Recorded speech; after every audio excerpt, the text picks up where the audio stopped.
so yenyina enra kwan a aposifo efa so de krata eto ne nkra esasa de ensem bia wode atodwa esaso obebo aposifo mo yemu nhyehyemu na yehunu ba bia de asem na no ponsibre ebeto ampani ampa bra wode sha Abronye no wosimu ekoye na okodu regional headquarters no na chese esase yetumi ede no tena kire kakra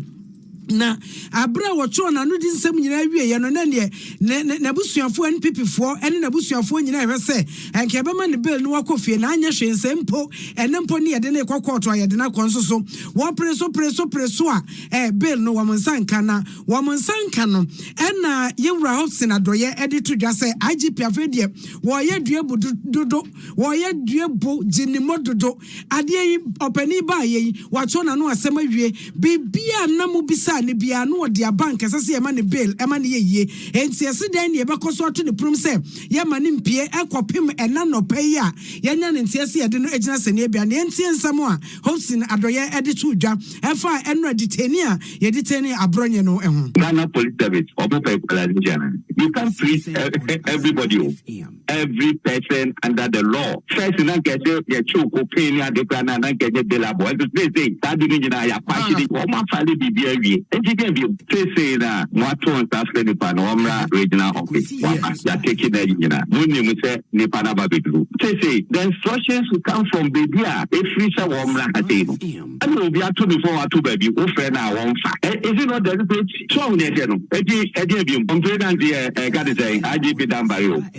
So now, directors are the number of days. I think someone on the man's watching. More money bill, and that's about money bill. It's just the internet says one fact. When you put the car, I'm going to put the car. You be such a couple.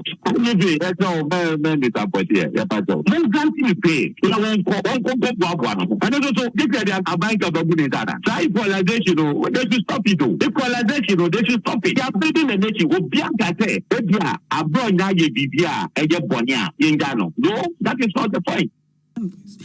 Way and someone Hopson ʍdoye to dwa was say IGP on one kasa no equalization agudie ena wodie no every se nipa na kasa na nsaka bibia wo se na nsaka nti won tia se die ntia na wo mo gura ekọ so kura ni tadue mu am wan kasa mpo na ahye se emfa no regional headquarters enti si e mema ne bill si e ma ne bill na nka se wono asa to nkra edekọ na assembly ena national communications director wono abedie kire akogan enso ede ababeto dwa wo kire se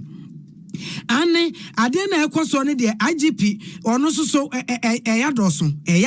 ade no se de kire no ekoso no akoga nche se ensam ni bebre ho no mu a ankom betimi aka ameto atwa mana yeye ne se anye ne sana wo bia ne yache no soro ne ya pia akosem ade tia ne de kokoto a ne nyina so yade a ehadwen a akoga eka national communications team edema NDC amanyuko no ho. It doesn't take a politician to give the IGP the room to operate or to do his work. Let's dialogue. Let's continue to talk. Obi in country IGP say Ejuma and I say men Ejuma. Ejuma they definitely not obey. We are all willing to support, and in fact we are obliged to support the police to do its work. However, Ekoba say bia Rambo style and Yemebine abetri peja Ejuma bia it will defeat the purpose of Ejuma Omaye. And then minim Abronye court na court emano baila. Then what? Abra police can also grant that same opportunity. As if so be that cells a year police for the answer Emma Omu Felicity Omu Ye Jumana Bibisa. For me, it is not the best. Kasa edema NDC amanyuko no bi ena wono so de ne samatodwa edefa eye Abronye kire no Abronye ne oba Facebook ene YouTube a wono ne mfoni ene da wono Abronye kwamba fo Abronye wo ʍbronye regional chairman ho edema NPP amanyuko no enra na no ewatiriye ema ne kodan yiwan ma no wo kire se kane mampani John Dramani Mahama wanya nentie so ne akaidafo bi epesu wo mo ka bomu na afei wo mo betimi eye ku wo memu ene ese bra ne be chire mu na asem we na ye bisa Ghana for say ensem yi a amanyofo kan say IGP wo ye due bododo achichire ne dɔɔso no wo mo so adwene ho say won tonko so anasa kwanfoforo bi wo ho a ye obetimi afa so ye n'adwuma no IGP wo n'adwuma enya no n'adwuma se ne emma esie etema party bia megina bonten ka say enya we obi no obom na so okrom here. Nobody is above the law. I believe said Nana Akufo-Addo shouldn't make a mistake to influence that place. Say IGP be n'adwuma yi so onye n'adwuma yi a government in power and betumi interfere e wo n'adwuma yi mu enti de esre ne say dia okoso oye no omunya no ye ne saa dia emra no da say bibia e wo so de to no onye ne saa IGP nya equalization bia current IGP ya wa be ono na say ni ehu ni say oye the rare policeman anka e say government in power ojai no so per se ye hu say o man we mu no emra wo ma and won jai IGP any police for no waka asem no ko prove wo no evidence awo the case asem no enkopem say ye beja say government appointed IGP I be ma police for na to aba ayi o ma IGP ne de say ya na be koso ye nyai IGP bi obebe bia no onye na ye ndisi ne MPP no omo na ma Ghana nkoye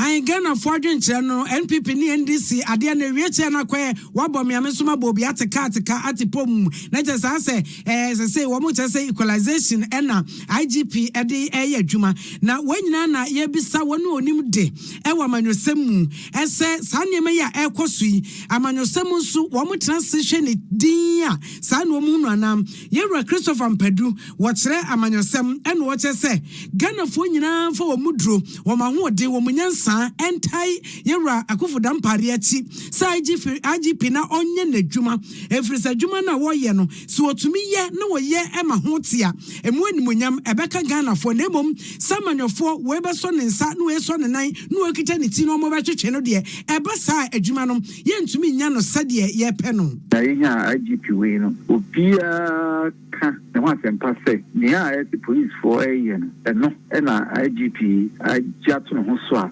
in a Juma as a professional person. Now, well, the Pendudo, watch NDC for NDC for the office way in a Juma. I reckon say, they forget that you or my ma. Enti nia obeka a ense ne fata ne de basabasa yebe ba omaimu no ense so hwe political learning say bia me wo ha ana me wo ha ono we professional we na adwuma nka me ma adwen e se ebo na baso say onyenyi mu na opposition for say ye no target here be give say as ʍbronye kai you know e between the basabasa ye aba e between the papa mu aba oka akaida fo asemu enim eniema ekoso amana man atwa enwa hia ena yenim se ne mpo aha security for ye alert away various bodies se ne be ya Ghana die e be koso ayi say now who make such allegation against a former president me ma adwemu no IGP we ye nya no we IGP a me gi di pass so nyame we IGP a me hwa wonye nhwenimu nia wonim se so ye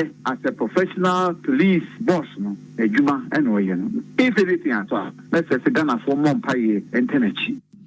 yera Christopher Mpadu ena wobo Dr. George Akufo Dampare IGP abaso say yenye wudeni wiye buei Akufo tonkoso waso ntonkoso adwuma na oye ndie owe bonko we nifa wo hwene nim te baby awudi bia wo famfa mra kwan so mahu so omayi obi anchen mra no okay obi ba jeki sa book no obi ba jeki fa wo to form ye be si jesi ama o bi na ekoso wo say fans ne de come IGP yera Dampare IGP fans ni nyina wo it obi ba Dampare fa wo to form ye be si jesi ama ye kwa nim ye guso ʍbronye DC say sam no so ye se etimpo anu de ne etianuam wo panyine ye ne wo kopie mu Accra Circuit Court e kwa wi ase e court se